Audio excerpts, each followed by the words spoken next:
BJP Congress కు BRS నేత జగదీష్ రెడ్డి తీవ్రమైన విమర్శలు చేశారు. కొన్ని ప్రశ్నలు సంధిస్తున్నారు. వాళ్లకు నేతలను జైల్లో పెట్టేందుకు మీకు అధికారం ఇచ్చారా? రేవంత్ కిషన్ రెడ్డి ఇద్దరు కూడా ఫ్రస్ట్రేషన్ లో ఉన్నారు అంటున్నారు జగదీష్ రెడ్డి.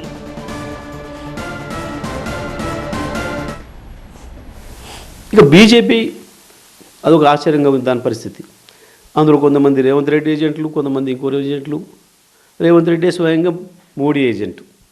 ఇద్దరు మాట్లాడుతున్నారు. కేటీఆర్ని కేసీఆర్ని జైలు పెట్టలేదు, నువ్వు పెట్టట్లేవు అంటే నువ్వు పెట్టట్లేవు అని మాట్లాడుతున్నారు. అసలు ఇవ్వడం ఒక పార్టీ కొరకు పనిచేసేటోళ్ళు ప్రజలకి ఏం పని చేస్తారో చెప్పాలి. కానీ నువ్వు ఆయన జైల్లో పెడతలేవు, నువ్వు ఈయన జైల్లో పెడతలేవు.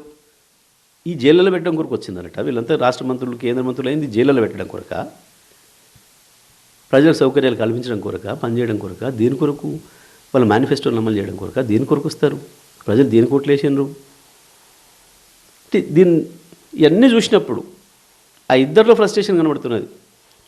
మేము కాకపోతే మేము ఉండాల్సి ఉండే, కాంగ్రెస్ లేకపోతే మేము ఉండాల్సి ఉండే, బీజేపీ కాకపోతే మేము ఉండాల్సి ఉండే, కానీ మళ్ళీ కేసీఆర్ ఎట్లా లేస్తాడు, కేటీఆర్ ఎట్లా లేస్తాడు అనేది ఏడుపు వాళ్ళ దుగ్ధ కనబడుతూ ఉంది. వాళ్ళు ఎంత ఏడ్చినా, వాళ్ళు ఎన్ని బూతులు మాట్లాడినా, ఒకరి మీద ఒకరు పెట్టుకొని డ్రామాలు చేసినా ప్రజలు చాలా స్పష్టంగా ఉన్నారు. కేసీఆర్ మళ్ళీ రావాలి, తప్పకుండా కేటీఆర్ నాయకత్వంలోనే హైదరాబాద్ మళ్ళీ అభివృద్ధి జరుగుతుంది అన్న భావన స్పష్టంగా కనబడుతుంది. దానిపైనే ఓట్లు వేస్తారు తప్ప మీ బూతుల వల్ల ఎవరు కూడా ఓట్లు వేయరు.